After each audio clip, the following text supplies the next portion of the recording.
Hello, everybody. You know what it is. It's what is it? Deck Tech Day, right? Every Wednesday, except for the Wednesdays where we don't, which will be for a couple because I will be gone for holiday vacation and seeing my friends and family. But today, we have some decks to take a look at.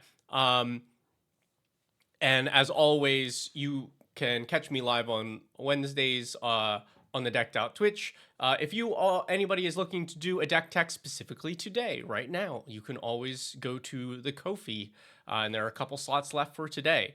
But as of right now, we have 2 decks lined up. First off, the Wise Mothman, submitted by Ravine. I had the pleasure of playing against this deck in person at Mox Portland. It was a good time. I never realized, I guess, how much people this is like, I think by far the most popular commander from Fallout. And like, I already didn't know anything about Fallout, but people either really liked this character or the thing that it does. And like, the thing that it does wasn't necessarily a particularly popular effect before this. But whatever it is, something came together perfectly for the Wise Mothman for everybody to love this card. So it's 4 mana for a 3/3 flyer. When it enters or attacks, each player gets a rad counter.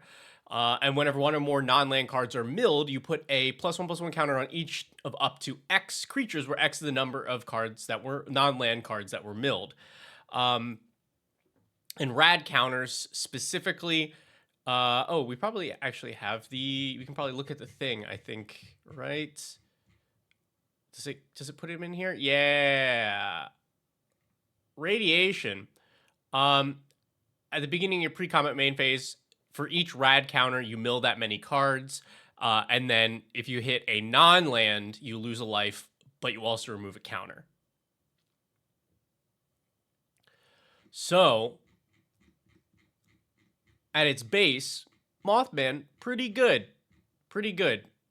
You're milling everybody a little bit, and then putting a bunch of counters on whatever you want. And even if that's just on Mothman, then you have a giant flying commander that starts picking people off. So let's see. A strict tier 2 deck focused on Love of Fallout, which, yeah, it was very apparent. Like the Mothman cult, I must spread the gift of radiation all around. Yes, good. But should be relatively unharmed or negate any ill effects of the radiation to swing big for victory. Cool. Are there any in particular that any particular things that you're looking for this deck? Any like issues that you feel that it has, or things you'd like to focus on? Or is this kind of like a general once over? And also, Autumn Reds, thank you so much. I'm going to check to see if that is one more added for today. Yes. So Autumn, when you,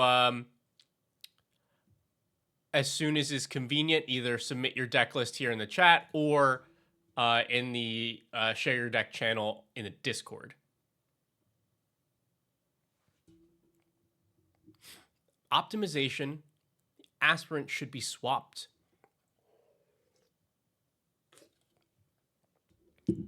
Maybe checking on card draw just a little bit.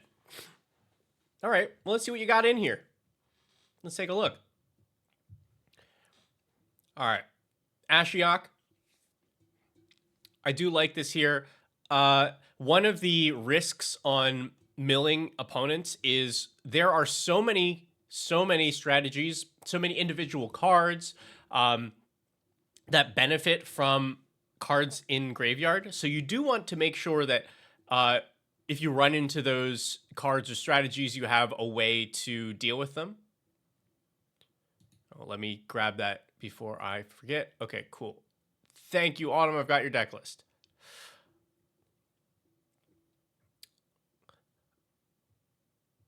Okay, and you said this was removed. All right. Cool. We see a bunch of proliferate cards: Thrumming Bird, Evolution Sage, Vexing Radgall, Flux Channeler, and you can proliferate rad counters. Let's see. We have some ways to ramp, extra land drops, Kodama, since we're easily able to modify our creatures using the Mothman, then that works pretty solidly. More ways for rad counters, thanks to more Fallout stuff. Oh, my boy, Danny Pink. Proliferate. The Genova here, very cute. Cares about mutants, which a lot of cards from Fallout are just naturally mutants. Mutant. You know, Mothman itself also.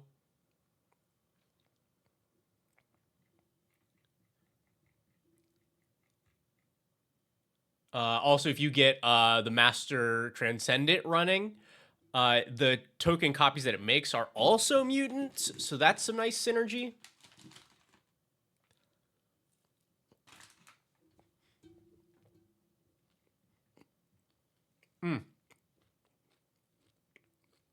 We got the cool Final Fantasy Sir Conrad and Golbez. Turns out if you're milling everybody, then Sir Conrad is good.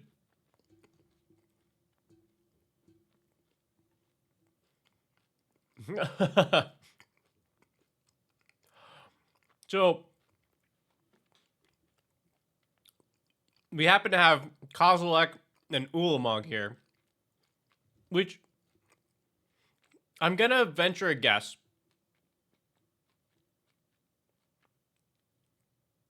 that these are here just to cycle your graveyard back in, just in case you mill yourself out too much.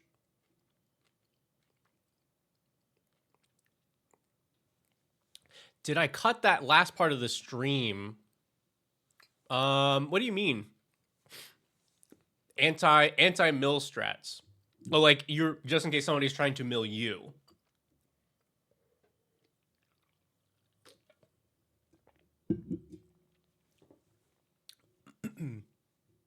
How often do you run into something like that?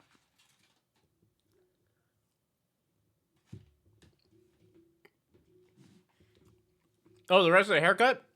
I assumed it was on stream. Yeah, we definitely did it on stream. Oh, maybe record got stopped. That's probably what happened.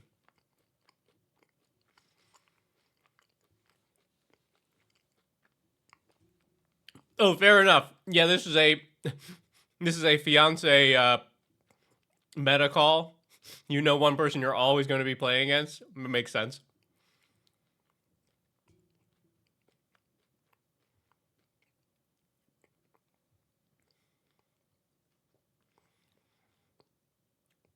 That's interesting too. Running two of them. Typically, if that's what you're using these for, I would say running one is safe. Do you have a reason that you want the two in here?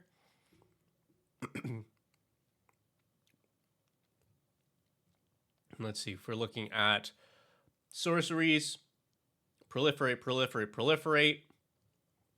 A little crowd control.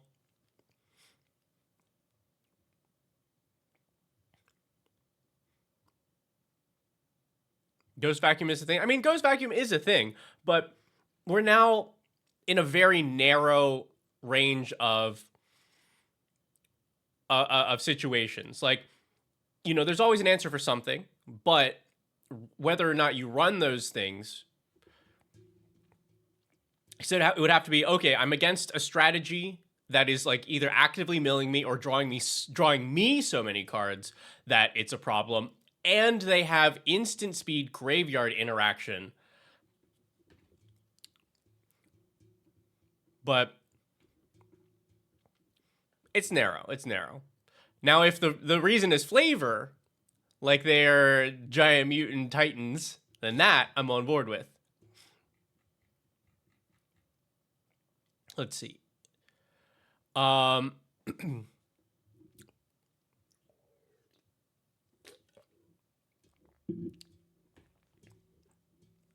If we are looking at these, all right, so our interaction, we have a little catch-all removal, decay, beast within, a little bit more like card draw and proliferate. Oh yeah, Assassin's Trophy. I did not recognize this cool one right away. Is this the encyclopedia one? Because that's kind of sick. More ramp, a little more particular stuff. Some more blow stuff up. And Radstorm's such a cool card. All right. Yeah, Altar of the Brood seems pretty fantastic here. Oh, it's an older secret layer. Yeah, either way, it's a cool one.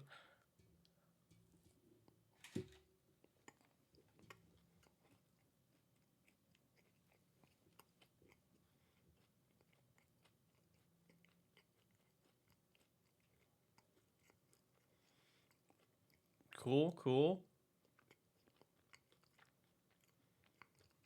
Ooh, and you even got a soul stone in here? It's hot.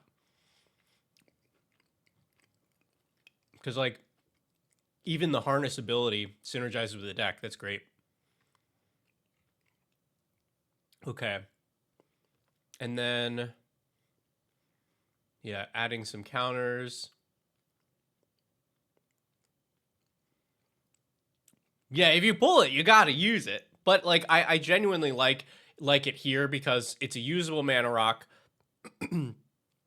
And you get that upside of the harness ability being pretty relevant for you.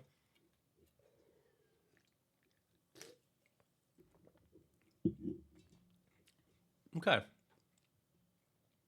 Healthy number of lands. Nice. Also mill in the land base.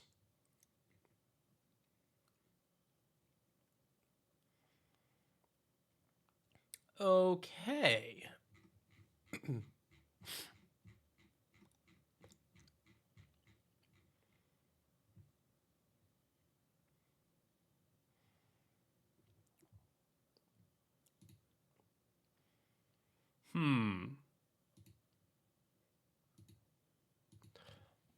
So if we're looking for, like, consistency,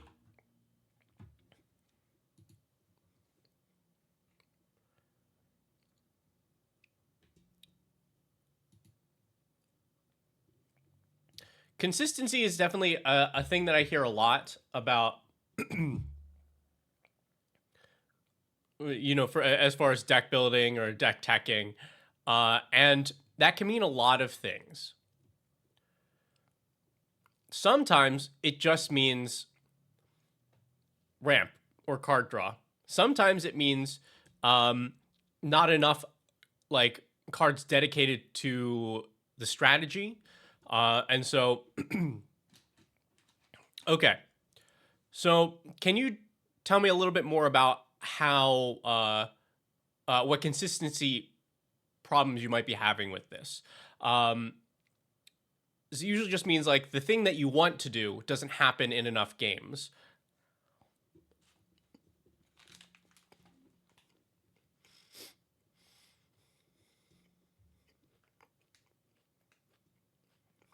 Because it looks like this deck is very good at putting rad counters on players. Oh, I was a debut game. That's awesome. Okay.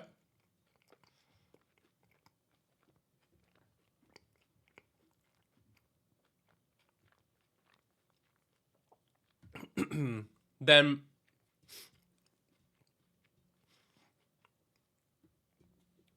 here's what I will say. let's examine your strategy, and then how to support that strategy in a way that allows you to do the thing, which is, put rad counters on players, make the Wise Mothman do its thing, and then start hitting players with your Mothman. This is a long-term strategy. This is not necessarily trying to go fast, and the longer the game goes on, probably the better that this, like, the more likely it is that you win. Because, rad counters just keep happening until your opponents hit enough non-land stuff. So you should be pretty content to just like kind of get the Wise Mothman on board, and then start like grinding away.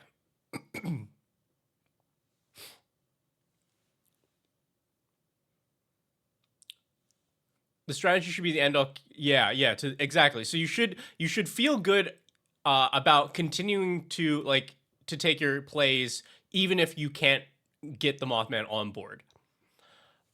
But it is a very strong piece of this strategy.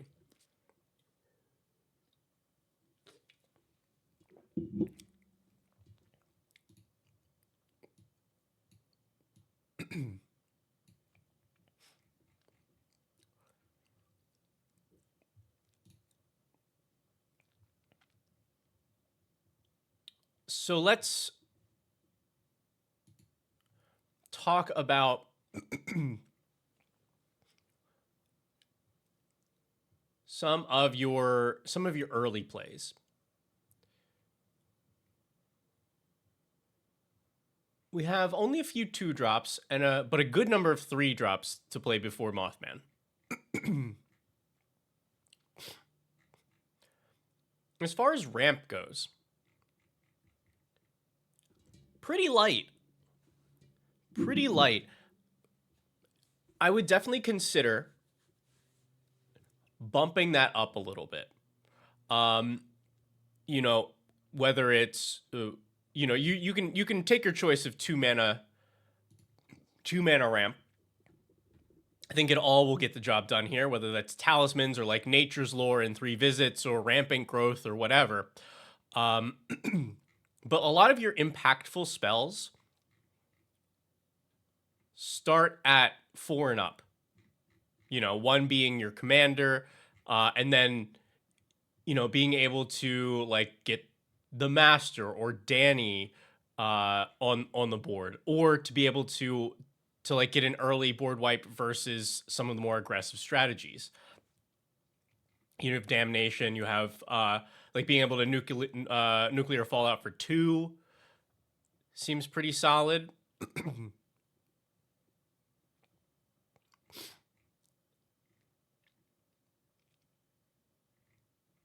And ramp is another thing that gets better if your strategy is trying to go long term. And so those would be some of my first ads. Let me just, I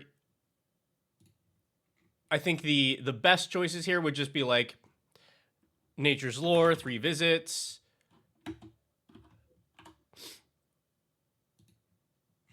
And maybe like a Felwar Stone. Yeah, because you've even got like being able to fetch Hedge Maze, Underground Mortuary, or a Triome off of your ramp. Pretty good. So yeah, I like both of these, and then let's just say Felwar Stone will consistently be the mana that you need, especially in 3 colors. Great.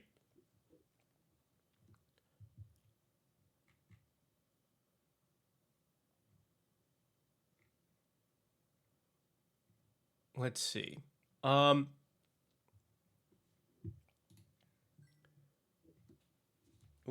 Let me.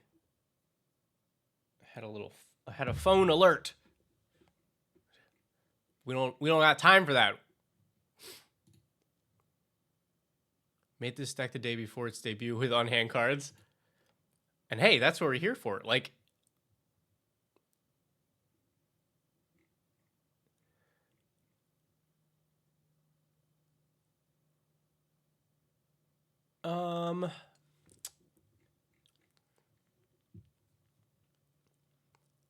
let's see. This Garrick's Uprising. I think this is one that you could probably cut. Like, we have how many things that would trigger this? Because Mothman does not on its own. Let's see. We've got Bloat Fly Swarm enters with 5 counters. Danny, Ambusher, Spider-Man,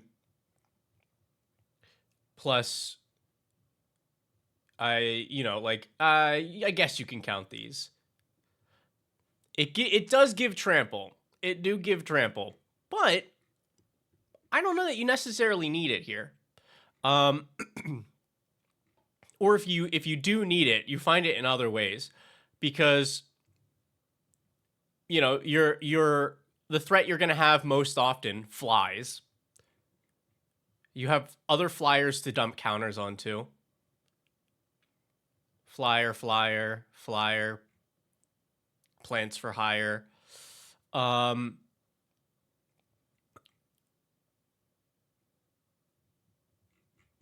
Yeah, to me, this is not. We could definitely make better use of that slot.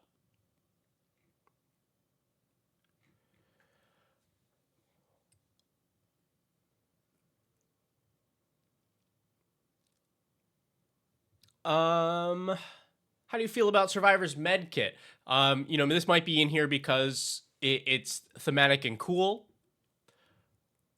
But if not, I think this card is like, doesn't do a ton for your strategy.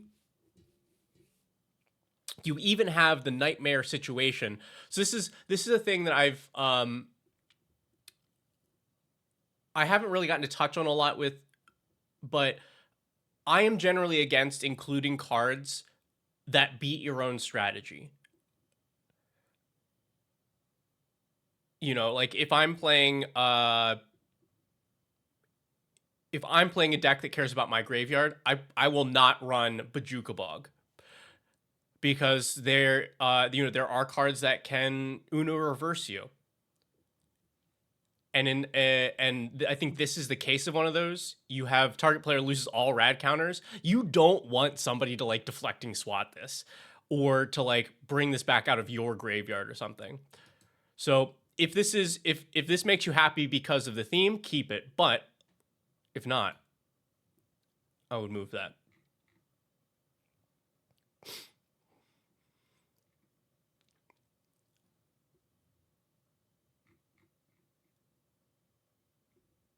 Yeah, Redirect Lightning. Yeah, everybody's going to be playing Redirect Lightning now. So like that's one more card that's going to be doing it. Yeah, Theft decks, everything. Yeah, so that's my general opinion on those, is unless your deck can actively use that effect proactively, then don't include cards that will beat your own strategy. And like blah blah blah. If I like made a short on this and everybody like, oh, so I run creatures, don't run board wipes. I'm like, you know what I mean. That said, board wipes, I think, pretty good for this deck, because the thing that you have done to your opponents, the rad counters, does not get touched by board wipes. And like I said, you want a strategy that your strategy is a little long term. So we've got Nuclear Fallout, we've got Damnation. Vats is like a half a board wipe.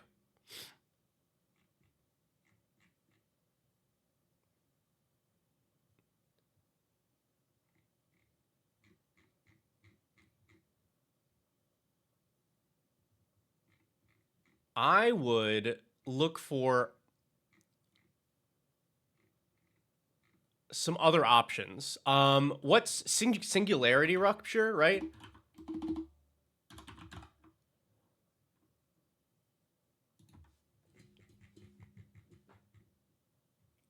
Destroy all creatures that any number of target players each mill half their library rounded down. Now, because of the way that this is, because of the way this card works, you will not ever have Mothman on board when those mills happen.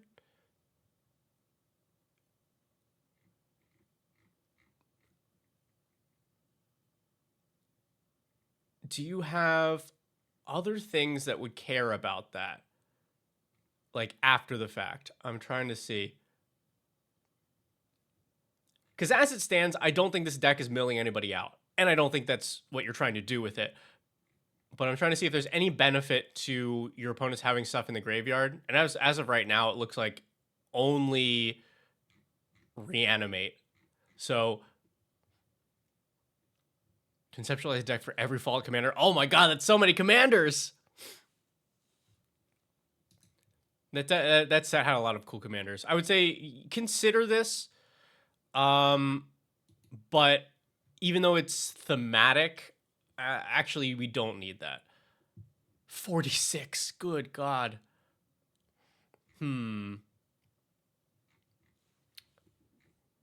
What other board wipes would I want here?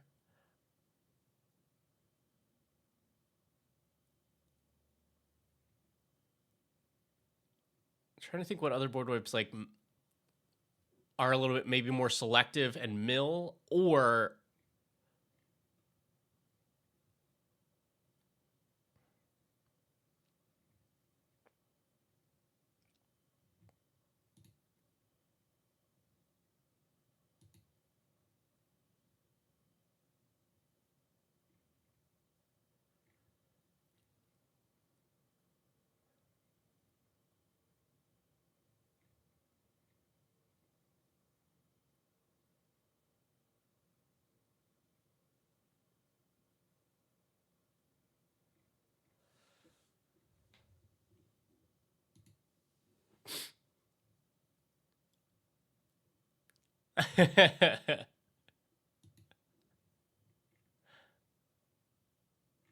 like you don't have to deck tech them all, but I'll be here. Okay, so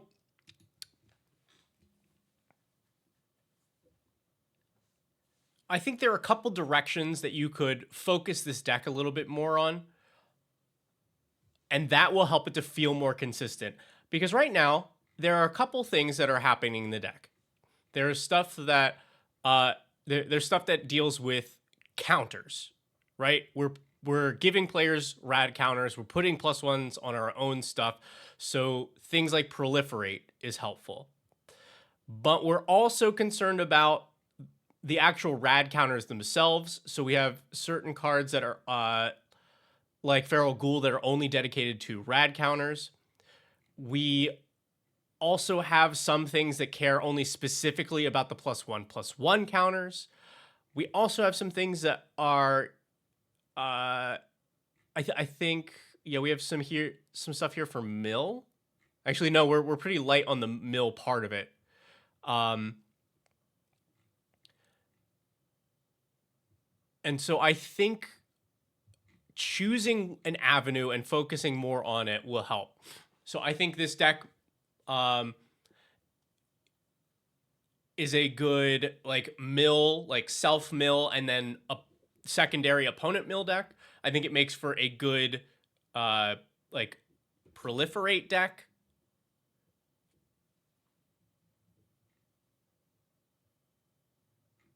It makes for a good like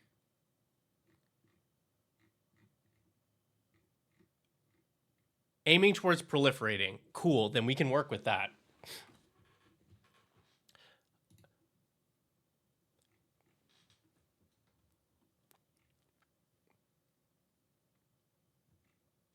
Yeah.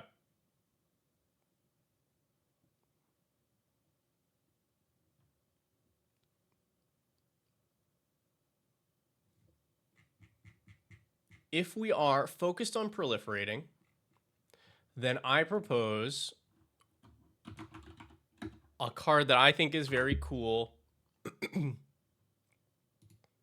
and in theme. I like Vault 87. So it's 5 mana.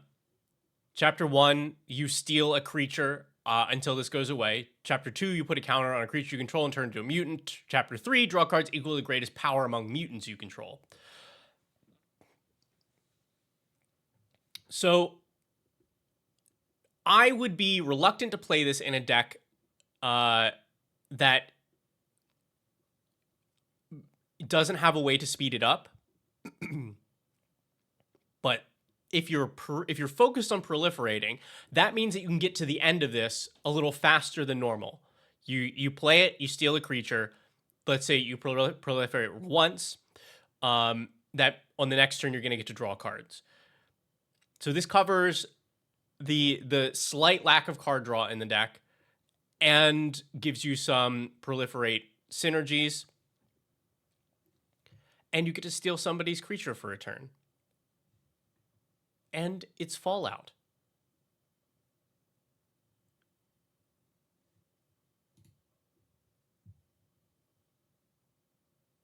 Oh, this is the master's plan from Fallout 1.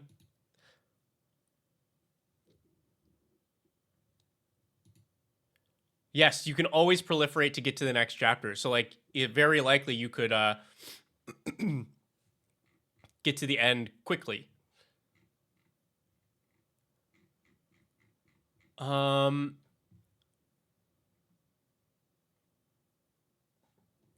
proliferating.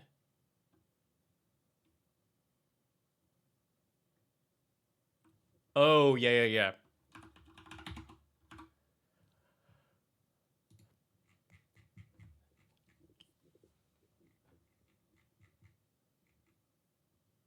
Oh, yeah, I should move these cards to a section that is accessible.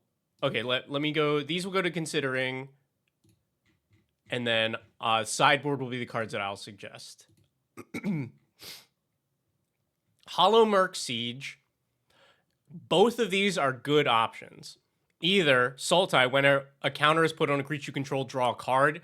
It's the ability only triggers once each turn, but Mothman is very good at being able to put a counter on a creature on each player's turn, since everybody is going to be milling from rad counters. So this is 2 mana that will probably be drawing you 4 cards every rotation.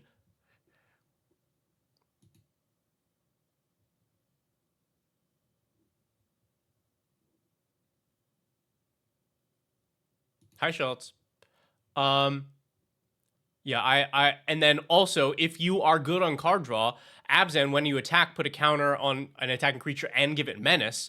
This helps to compensate because you were looking for, you had the Garruk's Uprising in for trample. This is another form of evasion. Excellent.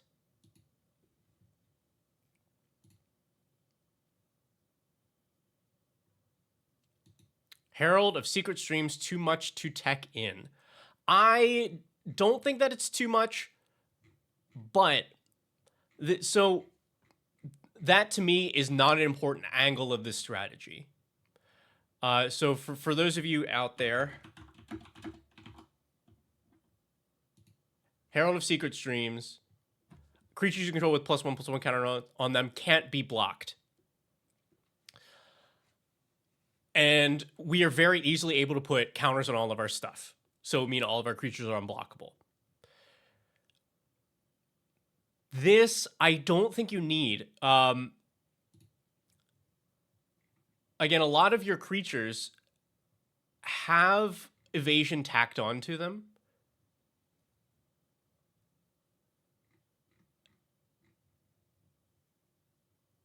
Including Mothman itself. I don't think you need to make everything unblockable. You just need the things that are going to be causing problems to be unblockable, and most of them already are. If I'm going to be making all of my stuff unblockable, I either want it to be a surprise, so I can kind of alpha strike people and make it and do it in a way that's hard to interact with. Or it is I'm getting more out of it other than just, oh, I can hit you now. So like I have a bunch of creatures with like combat damage triggers, or they're creatures that like never would have gotten in before.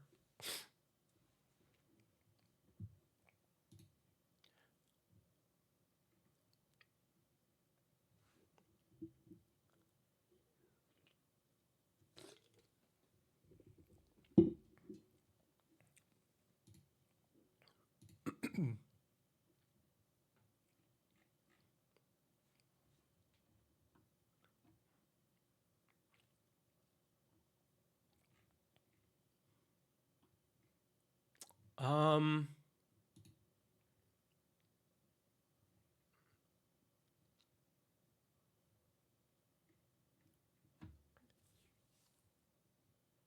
hmm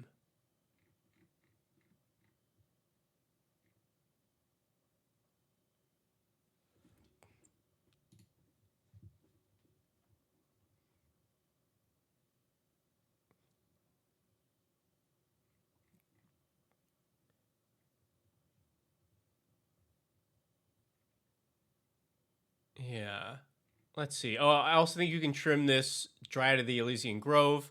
Mana base seems pretty solid in this deck, and I don't think the additional land drops do much for you.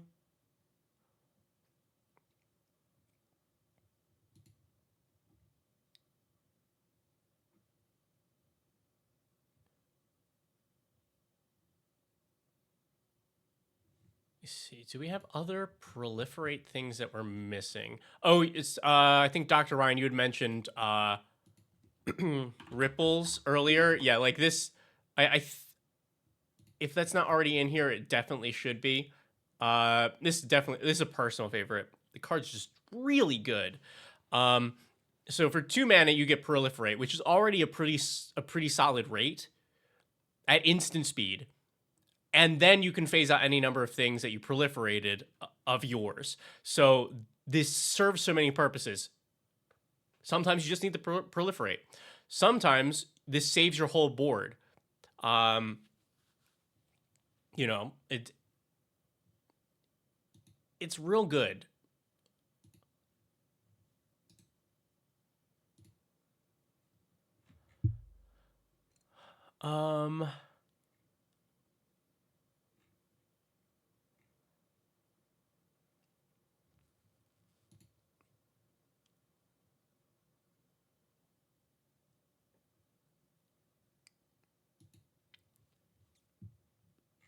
No Edge of Eternities.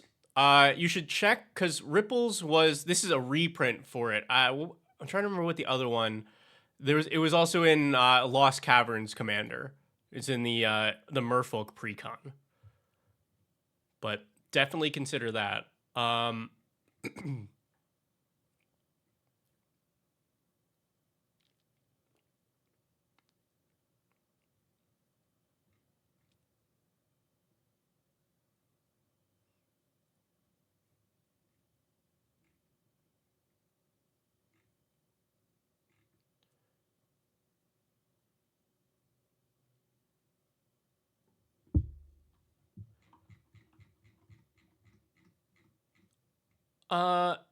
Was this deck built out of the Precon, or just like you opened a collector box, got a cool Mothman, and built from there? Because there are definitely some cards from the Precon that... Oh, this is already in here. What was the other one that I was thinking?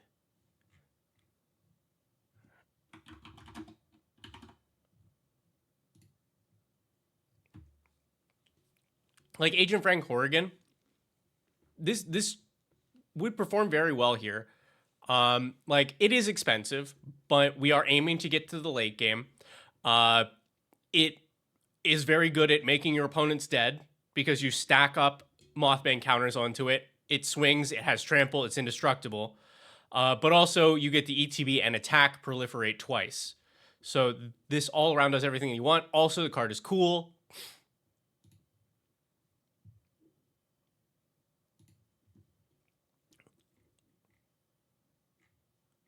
And we definitely want to be looking for whatever sources of proliferate we can get.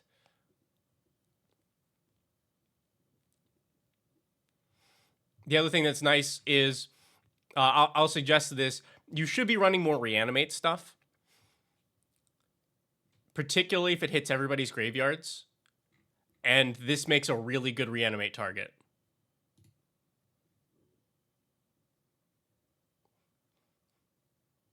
Yeah, next time that you go to Mox, next time we end up playing in person, you should let me know, because I opened up, I think one collector box at least. So I may have some stuff that you'll want. Hello, Lumberjack. Yeah, this is a result. It's been a long time coming. When we did our subathon way back in the summer, this was one of the goals, is to do something silly with my hair, and we got there. Yeah.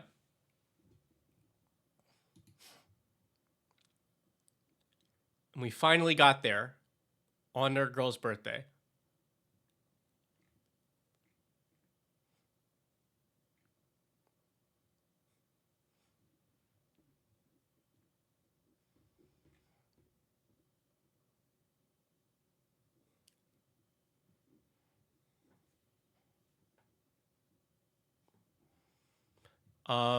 Oh yeah, okay, so like stuff to hit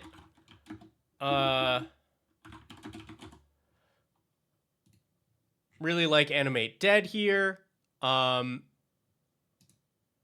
Is there, I was like, I wouldn't be surprised if there was a Fallout one, but I guess not.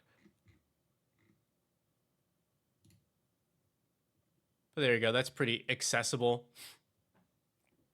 Yeah, anything for cheap to bring back stuff. Oh my god. Oh, I know what I'm, of course, I was like, how could I forget? I love this card. Dreamtide Whale will do some work for you.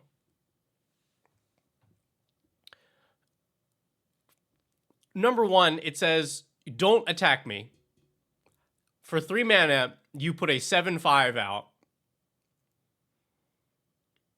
And then whenever any player casts their second spell each turn, you proliferate. And I can tell you from experience, that does not stop anybody ever from casting their spells. They will just do it. Doesn't matter how bad it is for them, they will still do it. So actually, this is one of my top recommendations for this deck. Dance of Many, yes, definitely. If you have a Dance of Many, that's only 79 cents. When was this reprinted sometime?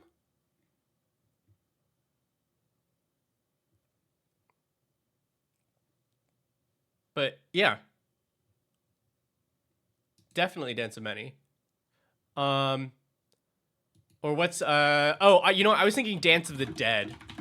That's the one where I was like, yeah, because this only I think has the one printing. Yeah, just from Ice Age. So it's essentially Animate Dead, just different flavor. But yeah, I think all of those are very strong for you because you have good things to reanimate, and you're milling your opponents that will have good things to reanimate.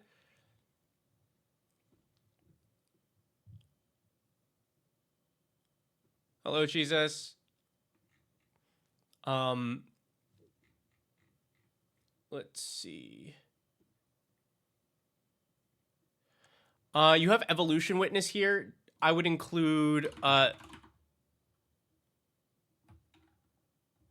the other cards that care about getting counters put on them. Stuff like Brood Scale, it just turns into ramp and free blockers.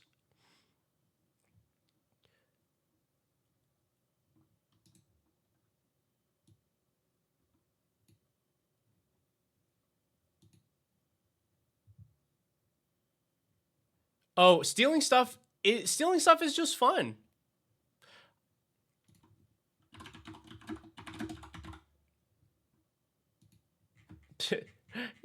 while we're on the topic, this is a very good good deck for Breach the Multiverse.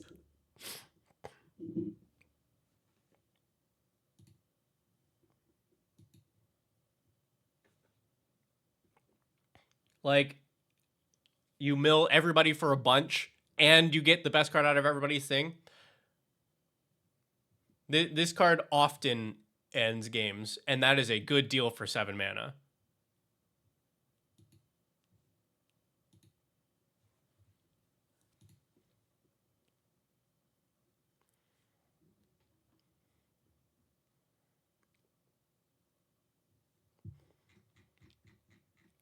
I think also if we're leaning into proliferate here, I think this card is very underrated, Canker Bloom. So you can play it early. It's a 3 power, so it like holds its own early in the game if people are trying to figure out who to attack for early damage. And then just sitting there and being able to destroy an artifact or an enchantment is great. And then when you need to proliferate, or if you don't need to threaten destruction at any point, then it's just there to proliferate. All right. Oh, and you have a step complete version? Then yeah. Straight into the deck.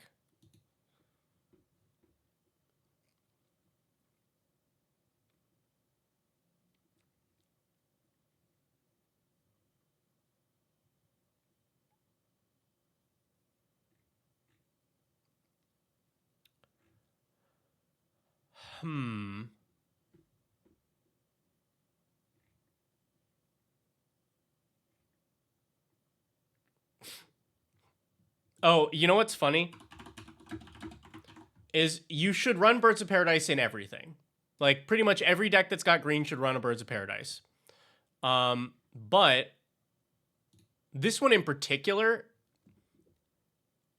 is very strong because the Birds has flying. So early in the game, it ramps you. Later in the game, it becomes a big threat because you've put a bunch of counters onto it. And that, like, so yeah, that's for sure one in here. Terra Symbiosis. I'm a little lower on Terra Symbiosis here, because I want it to be drawing me a big chunk of cards, but the fact that it is triggering on every player's turn is also pretty good. Like, here, let's take a look. Man, if I could type today. Let's take a look at Terra Symbiosis.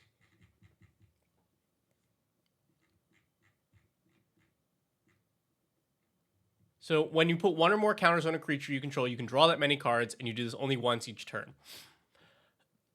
This I think you could run here. I don't think that this is a default card to put into your +1/+1 counter decks. I only want to be running this card when my main strategy is dumping a bunch of counters onto a thing all at once, or that I can consistently trigger it on every player's turn. And I think we can do this. Because with Mothman on board, this card, just like what we were talking about earlier, is going to draw you 4 cards every rotation. On top of it, if we don't have Mothman out, then Proliferate still does that for us. Like, if we have ways to proliferate, so I like that here.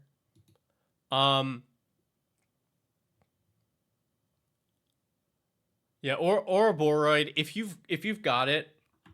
Gonna make me spell Ouroboros right now. I think the problem here is like that is a price tag, because this card is getting a lot of play in standard right now.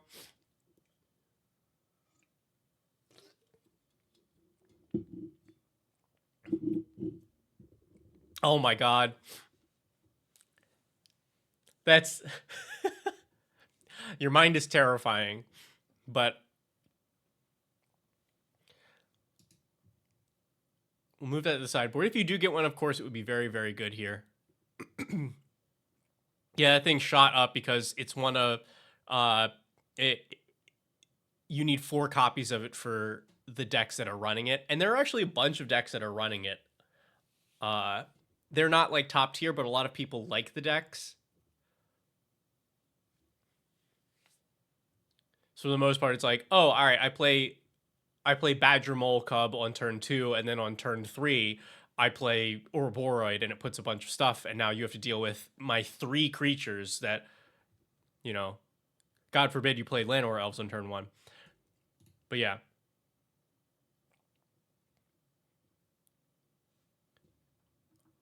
Oh, do you have Bloated Contaminator here?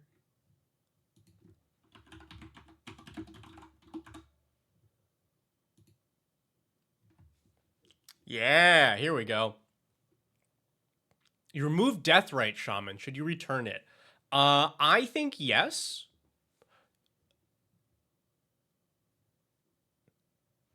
It will also...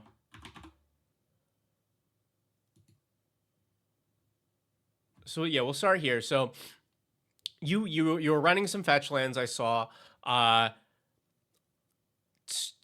This is a little tricky to me because for me to run Deathrite Shaman in Commander, I want to be able...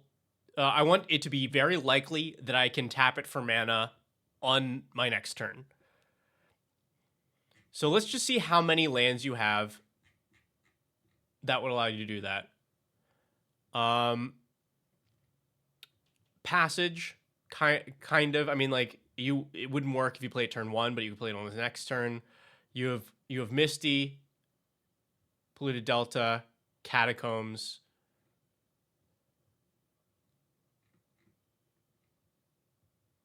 You have like some Surveil lands.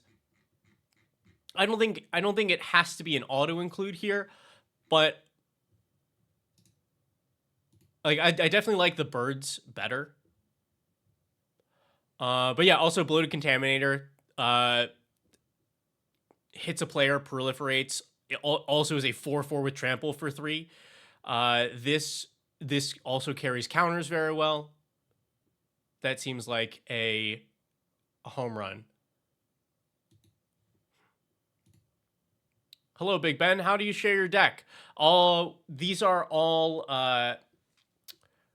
commissioned through Ko-fi. If you want to do a deck tech live on stream, then you just head there.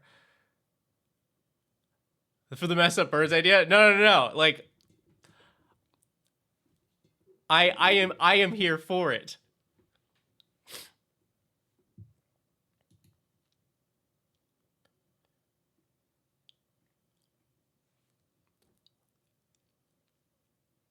Okay.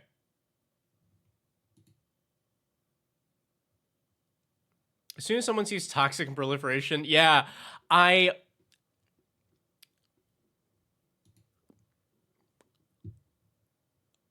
don't know. I think there's enough things that are scary here that I would run it anyway. Like, the card is very, very good for the deck. Because some people do that when they see Mothman. Like, I think this commander is great, but I don't think it is like kill on sight territory. But a lot of people will also like. I think it's just like this is a popular commander, and a lot of people have lost to it.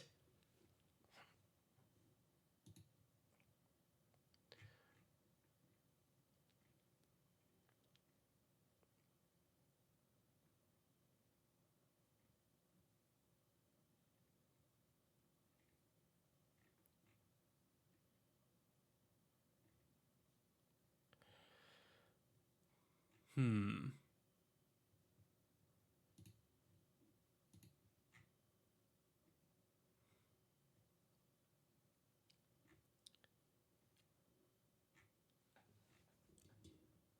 Oh,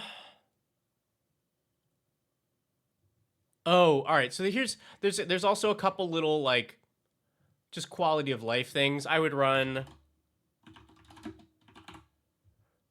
like Thirsting Roots here. 1 mana proliferate, or 1,